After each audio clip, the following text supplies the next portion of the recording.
much alter. The second test between India and the West Indies ended in a draw after the whole of day 5 was washed out. But India won the series 1-0. Today on the show, we'll look back at India's performance in the test series against the West Indies. What are the hits and the misses from that series? This is a team that is looking to go through a smooth transition. So what are the little parts of the jigsaw puzzles that have sort of fitted in perfectly in this series? We will talk about all of that on the show with two gentlemen who are going to be joining us right here. There is Chetan Narula, who's there with us, and a very dark Vedam Jaishankar. I believe there's no electricity in his house, but we can deal with that. We'll wait for it because I'm told it'll come at exactly 6 p.m. But welcome, gentlemen. You can put Vedam as well on the show. Welcome, gentlemen.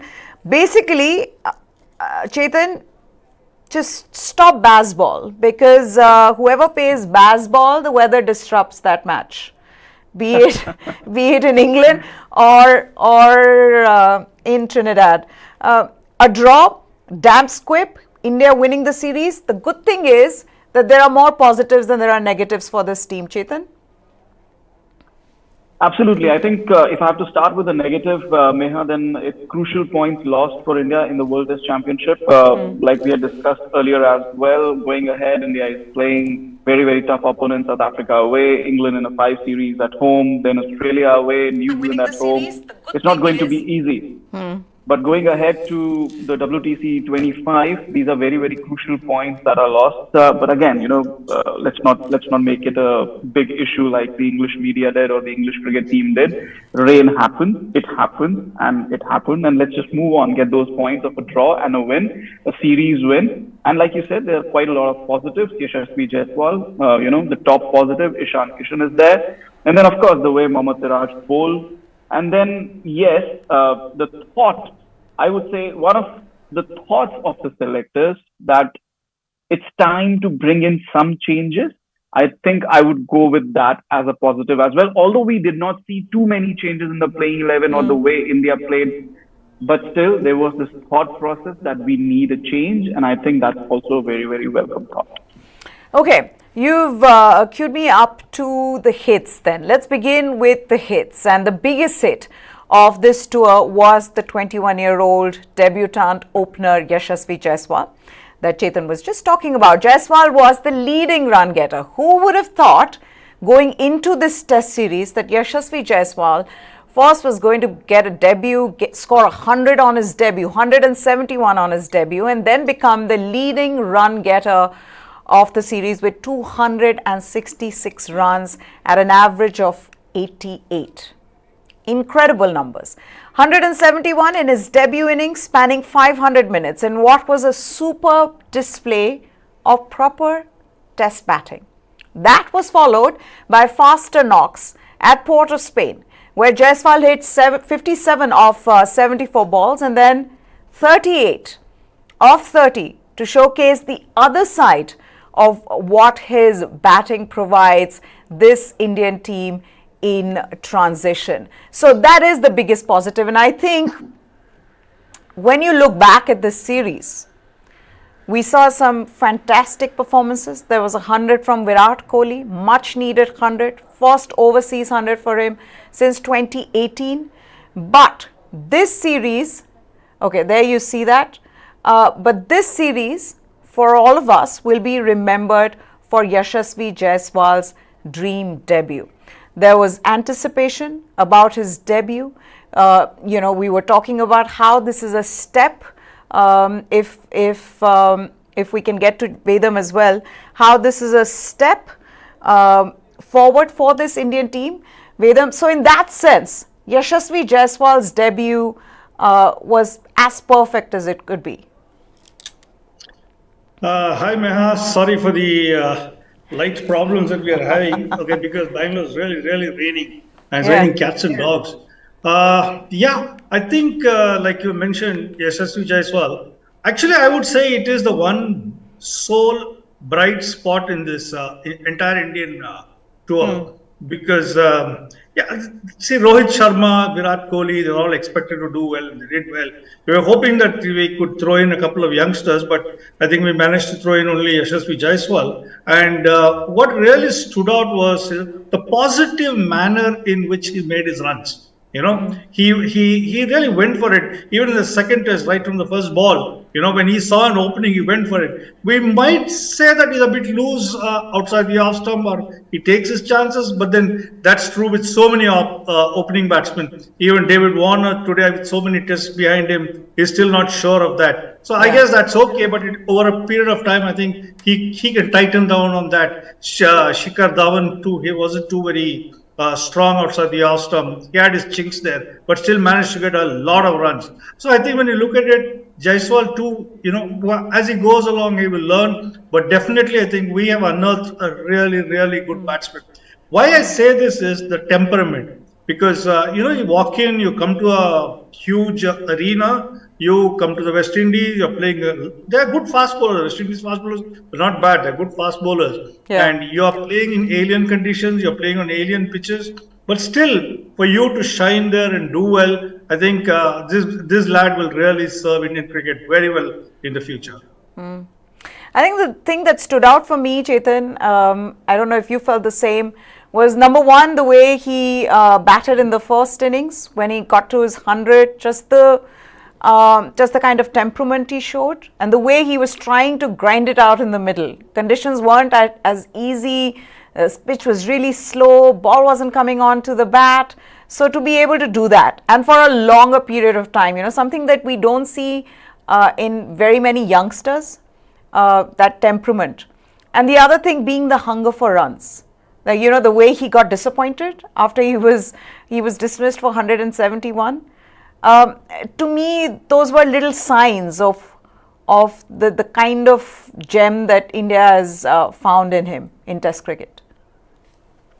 Absolutely, Meha. I think temperament is the right word to describe Yashasvi Jaiswal's, series in West Indies. I think given the opposition, given the kind of bowling, and I mean no disrespect to the West Indies, but if we are not judging the likes of Shubman Gill too much, that he hasn't scored runs and he'll be given a long rope at number 3, etc., then Yashasvi Jaiswal should not also be judged on the terms of, the runs that he scored. What I was personally looking in this series was the way he bats, the way he faces up to the challenges. And Test cricket, wherever you're playing, irrespective of who you're playing against, it is going to throw challenges to you. And you look at the two very, very different kind of pitches that he played on in the West Indies. So that was a challenge for him. The challenge was to not get overawed by the situation that he's making his Test debut. The challenge was to score runs given the opportunity, make the opportunity count, get the runs on board, showcase his in different steps. He's done it in the way that he didn't show any nerves in the first Test match, got those runs, showed his hunger, batted too long, and then, like you said, he was disappointed. And then we had also discussed how he even progressed further in the second Test when he showed the different gears to his batting, depending on how the situation played out, what was required in terms of the team situation, the team's needs. Again, like I said, I'm not going to judge him in terms of the quality of bowling that he faced, but just on the temperament that he showed, I think he can be an all-format batsman for India. I'm not getting ahead of myself here. We've seen his exploits in domestic cricket, in Ranji, in IPL. And, if he's nurtured carefully, if his workload is managed, and obviously if he continues to follow the likes of Virat and Rohit in the team, continues listening to good advice that he gets, and just doesn't get flustered or, doesn't ignore whatever, money and fame that comes along with it. We have a long haul cricketer who can play all three formats for India. Yeah, and to have that balanced head on his shoulders and how he deals with failure now, I think that'll be important. Chetan and I had this conversation in one of our earlier shows, Vedam, about the way Jason Holder set Jaiswal up. You were talking about it outside the off stump, little tentative. He set him up, kept bowling him in that area, and then Yashasvi Jaiswal tried to hit a delivery outside the off stump and give a catch. So I think it's the failures, it's the dismissals where he'll have to look back at them and say, you know what, this is my learning experience, this is where, these are my lessons that I need to learn from, and take them positively? Yeah, absolutely. I agree with you on that. Today there is so much of slow motion replays, and they study not just the batsman, they study the bowler. They see his go-to ball, they see his weapons, and batsmen also. It's not like before. You could get away with 1, 2 shots, but you have to keep evolving all the time as a batsman, because if you have just 1 or 2 shots, or if you have just 1 or 2 trump cards up your sleeve, then you're going to be found out in no time, and they're going to contain you. So it's a constantly evolving sport, both for batsmen and for bowlers. And Yashasvi Jaiswal is still just very young. I think he's about 21 years of age, and he is in an era where he'll get more and more of this analytics thrown at him, not just for his batting, but also for the opposition bowlers. And, just like Holder worked him out, I think over a period of time, if Holder is going to become the main bowler for the West Indies or his main opposition bowler, then he'll also work him out and see what are his best deliveries, and what's his fastest ball, slowest ball, what are the deliveries he tries to get wickets. And I think that there's a lot of learning to be done in the cricket field, both for batsman and bowler. And considering that Yashasvi Jaiswal is so young, I think he will really get a lot of help from the dressing room in that, particularly for those guys who handle the analytics. And it's a question of the coach also working on it. Okay. Now, second on that runs chart was Jaiswal's opening partner and Team India captain Rohit Sharma, who reached 50 in each of his 3 innings. In the first test, Rohit made a fine century. Then, at Port of Spain, his scores were 80 and 57. For a batsman of his stature, but who has too often been inconsistent, this run of form augurs well for Rohit heading into the most important stretch for Team India this year. I don't think a lot of us would have expected this, Chetan, and that's why I think we've got to doff our hat to Rohit Sharma. There was a sword hanging over his head as he went into this series after what happened in the World Test Championship final. The other panelist on this show, Veda, said that he shouldn't be part of this setup, but here he is. He scored runs, and you don't choose your opposition. The thing that stood out for me is the consistency in all 3 innings, and on top of that, just the captaincy bit, in the way he told India to go out and set a target for West Indies, knowing that there might be rain and they wanted to force a result. And I thought that was positive captaincy. That's something that's aggressive. That's something that's been a hallmark of Rohit Sharma's captaincy. Of course, it's not gone his way, and that's why we've had those conversations about whether Team India needs to look beyond him. But having said that, this series was great for him. Absolutely, it was great for him. And again, I'm not going to count the runs that he scored, but just the way he batted, he looked more confident. The strokes were coming, the runs were coming. We haven't seen that in a while. I think the last time we saw him batting really, really well, very confidently, was against Australia in Nagpur. And it's been a while. That was a fantastic century in that first Test match. And since then, conditions in that series were not really conducive to batting. And then the IPL didn't really go the way he would have liked. Didn't really play too many free-flowing innings that we have seen him play. That's why the question mark, really. And again, captaincy is such a poison chalice. You can't really segregate the batsman from the captain. If he was not captain, would we have questioned his spot in the playing 11 in these 2 formats? Perhaps not. But now the captaincy pressure is there. It's not, he's not delivering the goods in terms of the ICC trophies, etc., etc.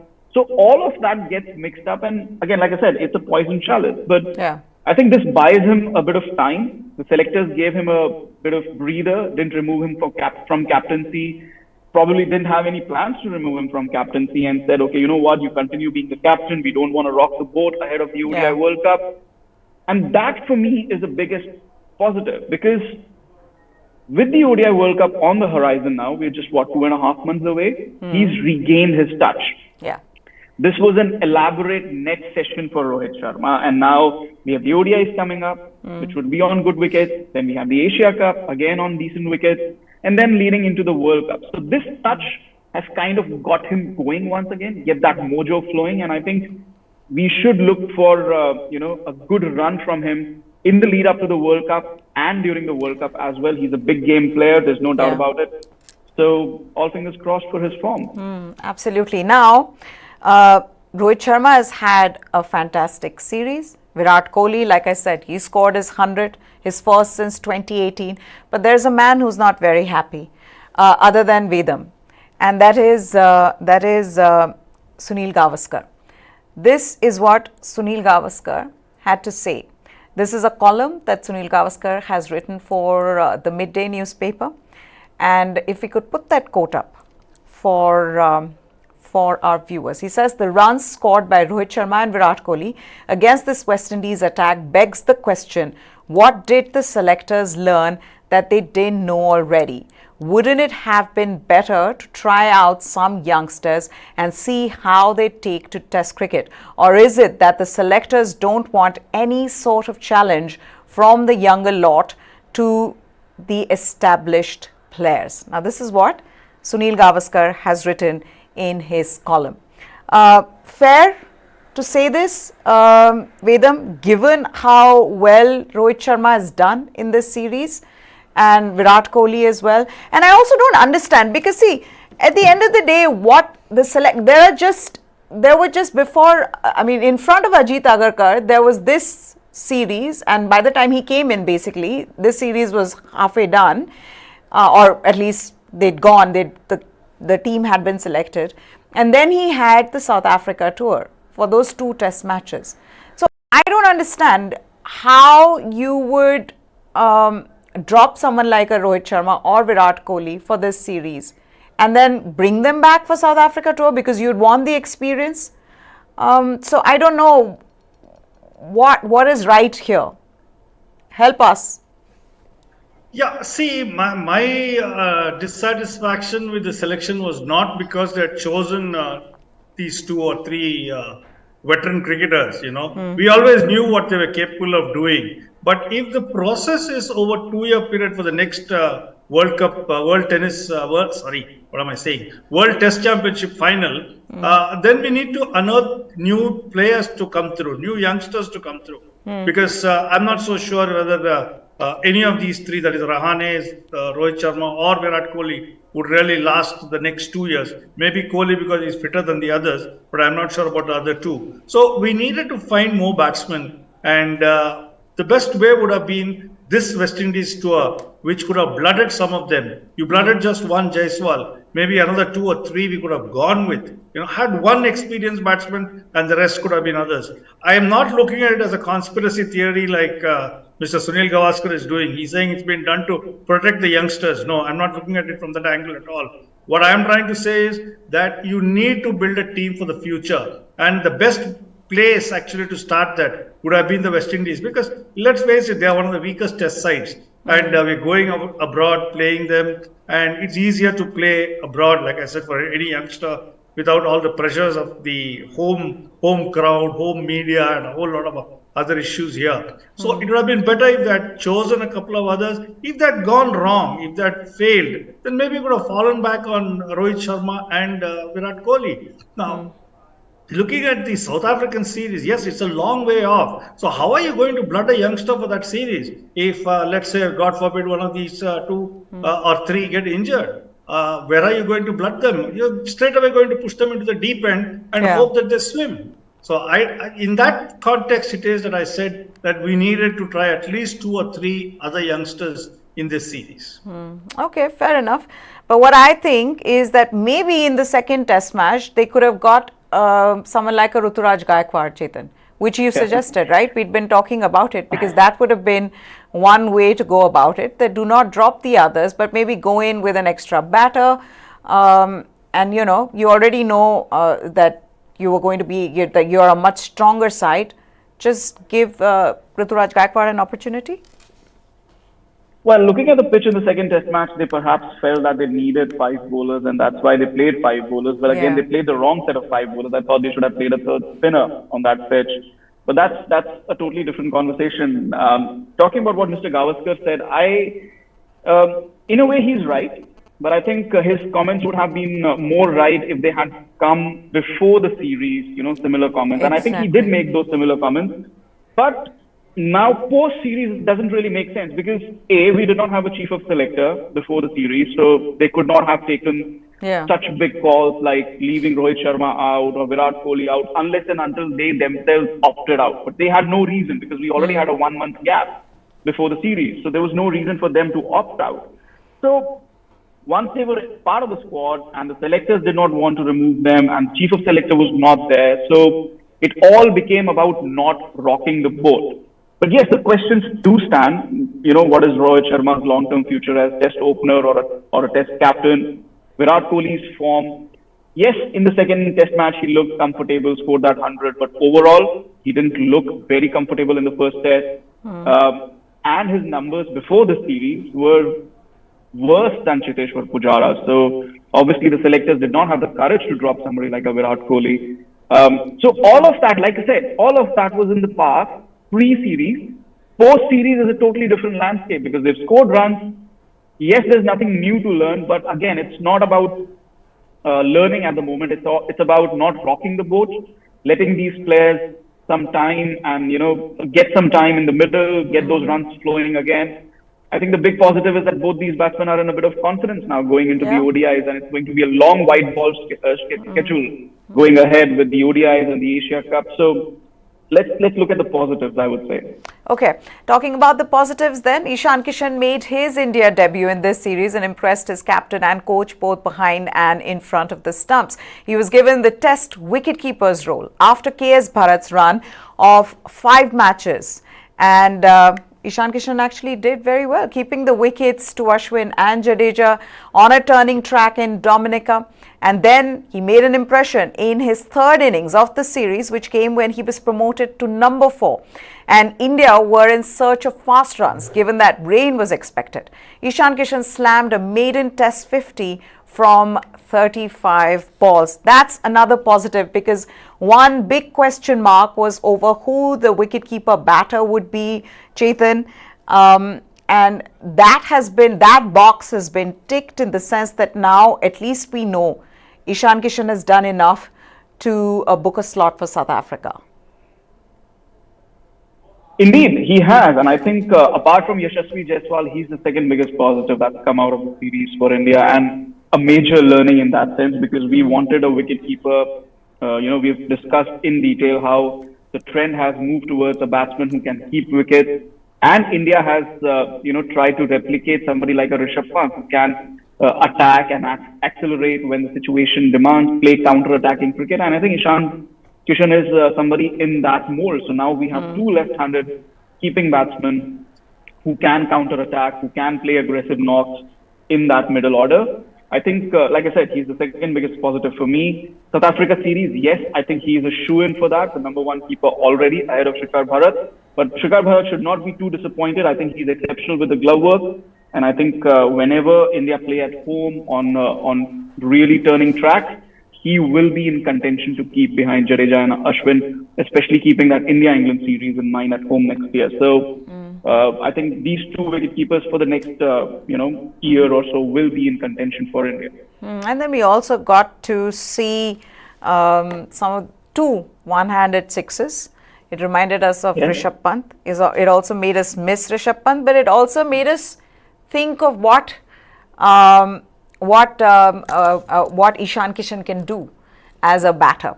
Now, we've already talked about Ishan Kishan.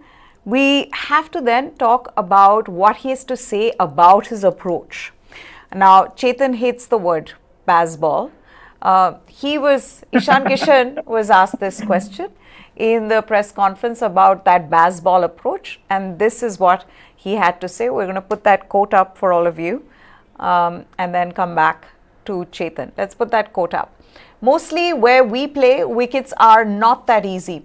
There is turn and bounce, so playing quick on those surfaces, there is no point because you need to read the wicket properly. If you get a wicket where you can score quick runs and the need of the hour is to do that, then every player in the Indian team has the capability to perform that role.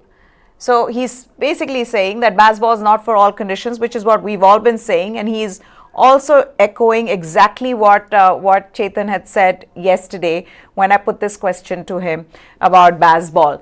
But yes, here we are. The approach itself, you and I both said, very impressive. Love the way India went, trying to push that result. Very positive, aggressive approach. But what that also showed us is what Ishan Kishan is capable of.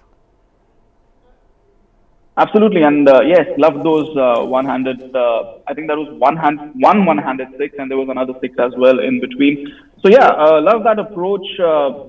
Look, it was the need of the hour. India needed some quick runs. India needed to declare and set a target for West Indies. Probably have a bit of a bowl, and they did, and they got 2 wickets as well. It set up the game for day 5, really, but obviously rain washed it away. But yes, Ishan Kishan, for me, like I said earlier, the second biggest positive in this series. These two names should serve Indian cricket well for the next 1.5 years, especially as they get a foothold into international cricket. Remember, Ishan Kishan has already played ODI cricket, T20 cricket now. This is the third format. Yeah. And over the next year or so, I see Yashasvi Jaiswal at least getting one more format, and he'll be playing T20 cricket. And who knows, after the ODI World Cup, he might play ODI cricket as well. In South Africa, we're supposed to play 3 ODIs. So can I just stop you there? I don't like the fact that he's not being included in the ODI World Cup this year. He's going to the Asian Games. That's the whole thing. That's what I'm saying. But I wish that there was this option in case, KL Rahul's not fit, in case Shreyas Iyer is not fit. We don't know. Do you see that as something that they should look to do, given how well he's batting? I think they will take a bit of, they will take all of these things into consideration. Like we had discussed earlier, Ajit Agarkar is on his way to the Caribbean, having that conversation. 3 ODIs are coming up, 5 T20s are coming up, then there are 3 T20s in Ireland. The team hasn't been announced for that yet. And then obviously we have the Asia Cup. So maybe, a lot will depend. We've also heard news about the fitness status of KL Rahul and Shreyas Iyer. So I think a lot will depend on how further along are they in their recovery in terms of getting fit again and getting back to playing for India. And then perhaps the selectors will make an informed decision with the kind of players they need, the kind of players who perform in West Indies, in Ireland. So I think these 2 series will have a lot of bearing. If Yashasvi Jaiswal, goes berserk and keeps on scoring in those 5 T20s and again in Ireland, then the chorus will really grow for him to be included in the ODI squad. Take him away from the Asian Games squad, put him in the ODI squad. So you never know. Even the selectors will sit up and take notice. So we do need a third opener, especially if KL Rahul is not fit, and then Ishan Kishan might have to keep wickets. So we don't really know. For now, Ishan Kishan is that designated third opener, second wicket-keeper choice in the ODI squad. So anything can happen across the next 4 weeks, and I think the selectors will make an informed decision. Okay, let's talk about 2 more positives before we move to the negatives, before we move on to the misses. The next positive is Mohammed Siraj. Given that, especially in the second match, the track was flat, and for him to get 5 wickets on that track showed that he can lead this pace attack in the absence, and an inexperienced pace attack in the absence of Jasprit Bumrah. Praises were showered on him by his captain, Rohit Sharma. Very impressed in the way Mohammed Siraj bowled, because the fact that India could go out there and bat positively was because he ended up getting West Indies out quick enough. And so this is what Rohit Sharma had to say. And we'll get Vedam back. He's back. There's no electricity, but there is still some glow on his face. I think he's got a lamp in front of him. But let's first take a look at what Rohit Sharma had to say about Mohammed Siraj's performance. He said, Siraj, I've been watching closely. He's taken such a giant step. He has led this attack. I don't want anyone to lead the attack. I want everyone to lead when they are having the ball in their hand.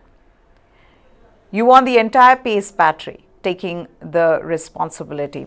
This is Rohit Sharma talking about Mohammed Siraj. Let's also put the quote where he has praised Virat Kohli. And then I'll come to Vedam and Chetan. This is what he said: in test matches, you need guys who stabilize the innings like what Virat Kohli did.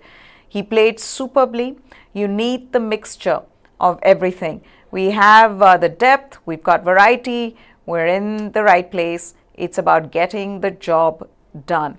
I always believe in getting better as a team. I said after the World Test Championship final as well, we played consistent cricket. That's what we're looking at. We want to focus on all three aspects of the game. I don't know what to make of it when he says we've been playing consistent cricket, given that they lost the World Test Championship final. But that's another problem with the team and the team management. At times, they just do not accept where they went wrong. And it's more about mostly blaming the bowlers. Batting never gets blamed, but that's for another day. Virat Kohli and Mohammed Siraj, the two other positives. How impressed were you by Mohammed Siraj, Vedam? See, Siraj has been improving by the day. When let's look back at his IPL career.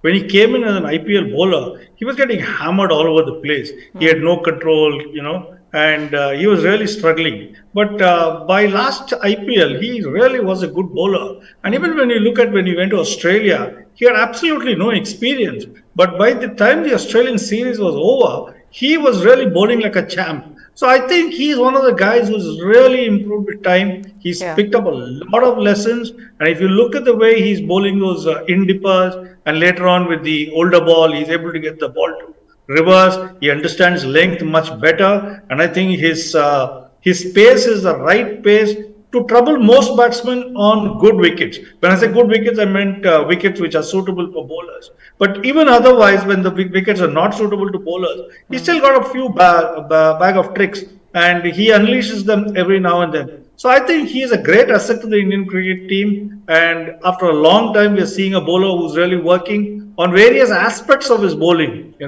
And I think, we are in a good place where pace is concerned, especially if Bumrah comes back. Even if he doesn't come back, then we just need another good left-arm fast bowler. I think Arshdeep would be the guy for that, because we've tried Jaydev Unadkat. I don't think he measures up to it in international cricket. So I think we're in a good place where the fast bowling is concerned, especially where Siraj, Shami and Bumrah are concerned. Arshdeep would be a good stand-in. And Kohli, what else did we expect of Kohli?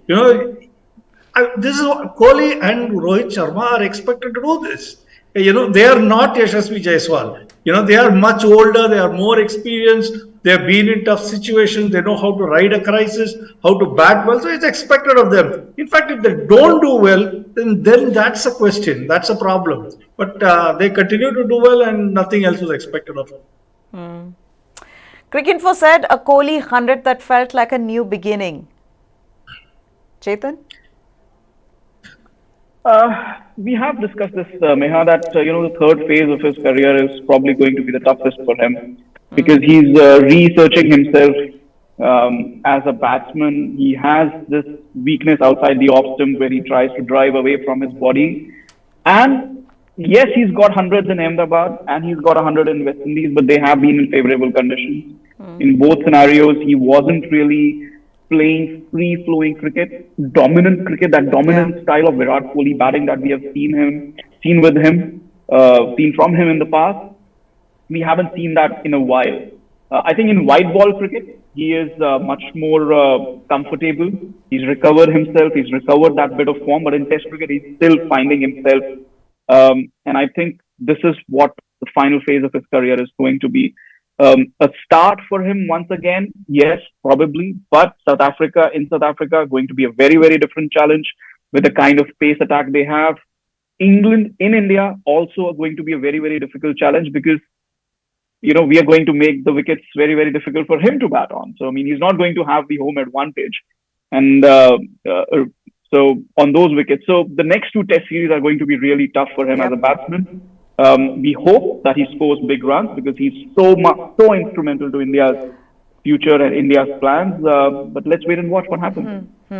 Okay, Vedam, we're running out of time quickly. You've got 10 seconds. Yeah, one of the advantages of having somebody like Virat Kohli in the team is, like, every opposition bowler will be gunning for him. So that allows the others to slip into some sort of time or form or get used to the pitches. So I think there are a lot of things that a good captain and a good coach can use with Virat Kohli. Okay, let's move on to the misses then.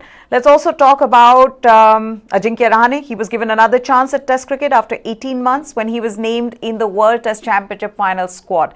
And after impressing there, he was not only retained, but he was named the vice captain for the tour of the West Indies, where he averaged over 100 in tests before this. But Rahane had a miserable time with the bat, averaging a paltry 5.50 in 2 innings. Then there is Shubman Gill. India moved Shubman Gill down to number 3 for these 2 tests once Cheteshwar Pujara was dropped. But the youngster failed in this new role. 3 innings, 45 runs and some poor shot selection. A failure, yes, but given Gill's status as the future of Indian cricket, he will surely get plenty of opportunities.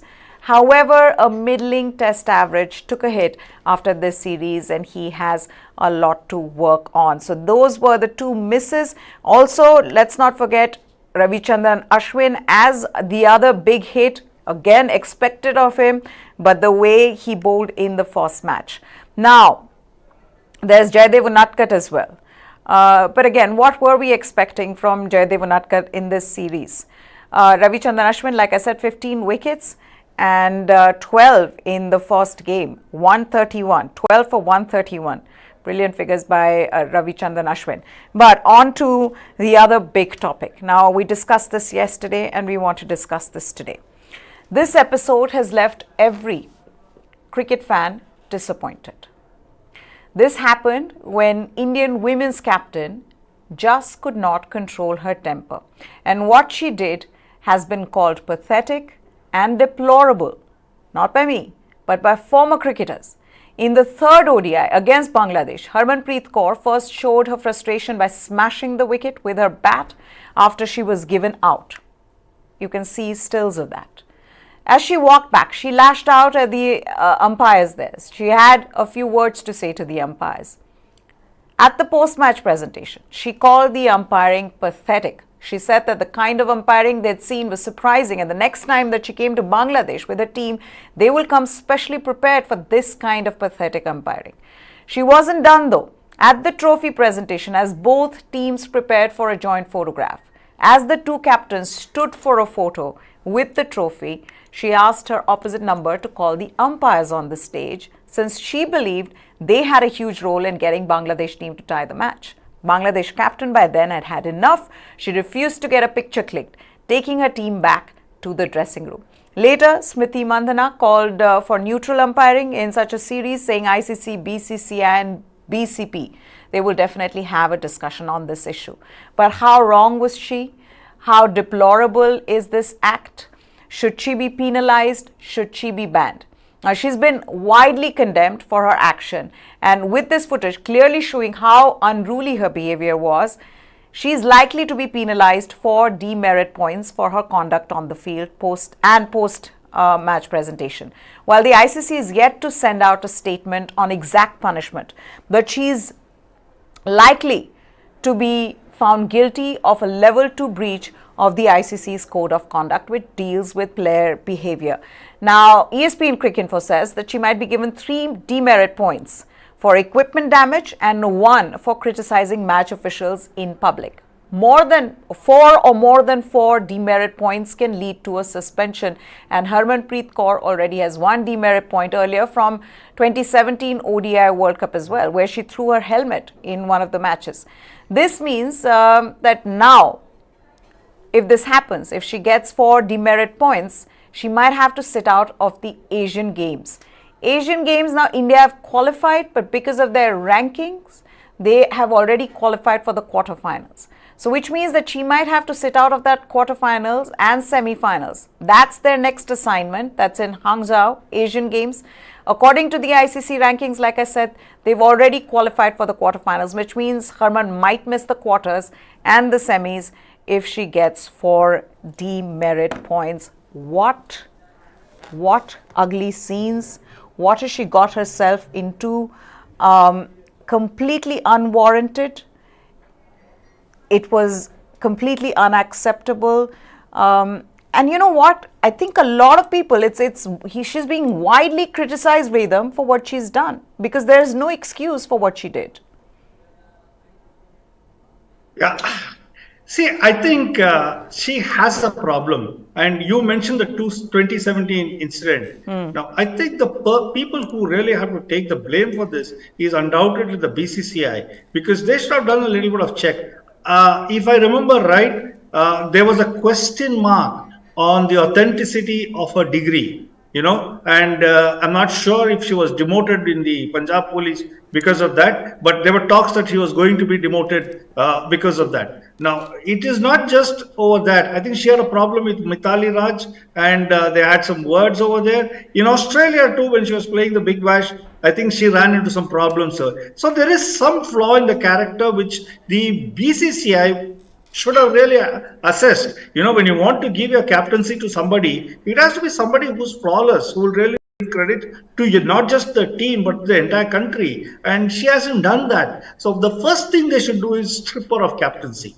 She has shown that she does not deserve to be the captain of the Indian cricket team, period. So they have to first strip her of captaincy. The sporting aspect of it, really, it's quite pathetic that, you're a sportsman she's not a spring chicken. She's about 34, 35. So she's been playing cricket for the last maybe at least 20 years. So she knows that, you get the good decisions, you get the bad decisions, you get the biased decisions. That's okay, but to do what she did is unpardonable. And I think if she gets away with it, then Indian cricket will have hell to pay over the future, because this will be used as an excuse again and again by the youngsters. She's done very poorly for herself. She's done very poorly for her background. She's done very poorly for her state and for the country. And she must be made to pay for it. And straight away, I think she should be removed and stripped of the captaincy.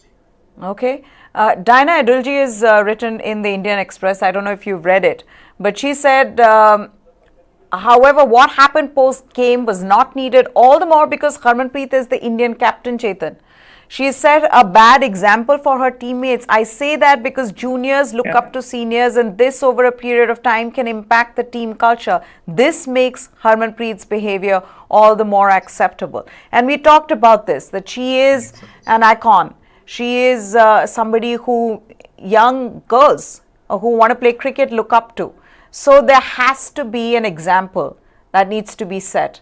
And hence, there is no other way but to give her some strict punishment.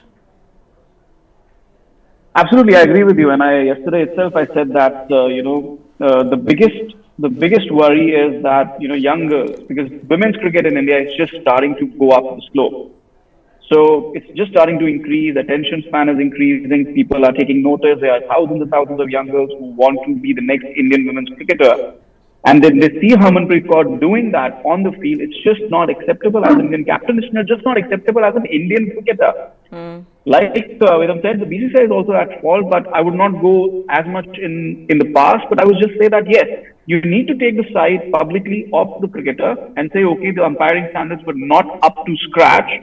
And then take it up to the BCCI. And Harman should have also done that, taken that route instead of going public in the media and doing what she did, or kept on doing what she did. What she did on the field and her behavior, I think the BCCI really needs to come out and maybe, slap a fine, suspend her from captaincy, take her out of the squad for the Asian Games. I don't know. Maybe remove her from captaincy. Perhaps that would be a bit of a stretch. But there is no doubt in my mind that an example needs to be made here. The BCCI needs to be very strict and stringent. And it's just not for Harman. It's for every Indian cricketer out there. Absolutely. Whether it's during the IPL or during international cricket or domestic cricket, you are role models for the youngsters, millions and millions and thousands of youngsters who are aspiring to be Indian cricketers, aspiring to represent cricket in this country. And And a really good example needs to be made here that this kind of behavior is not acceptable at all. Absolutely. And what Vedam was just saying, where he said that, she is hot-tempered, Diana Adulji says that in her piece as well that she's written. She says, I'm aware. And remember, Diana would have had to deal with her because that whole Mithali Raj incident happened when Diana was part of the committee of administrators. I'm aware that Harman is hot-tempered and maybe her ugly conduct was because she wasn't able to score runs, but she crossed the limit that day as she continued to protest during the presentation ceremony. She says it was deplorable to see Harmanpreet call the umpires to pose with the Bangladesh team. That's Diana Adulji in her article. Now, what's ironic today is that just as we're about to end this show, I feel that I believe electricity is back in Vedam's house. Is it back, Vedam? Yes, it is. After maybe 8-9 hours. Yeah, but we've been having plenty of rain in Bangalore. Well, congratulations. Hope you have you have electricity through the night. It can be extremely painful when you don't. I hope you've charged all your phones and all your devices because that's what we're living on. But thank you so much, guys. Always fun to have you. Chetan Nirula, Vedam Jaishankar. We're out of time. Thanks again. That's it then. That's it then on Game On. Hope you enjoyed this show. We loved bringing it to you. News 9 Live is what you need to subscribe to for all the latest. For now, goodbye. Thanks for watching.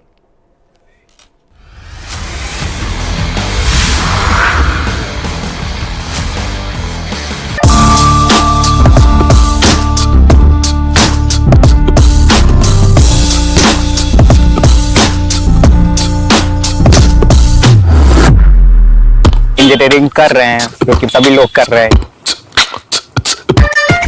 Coaching is now starting from grade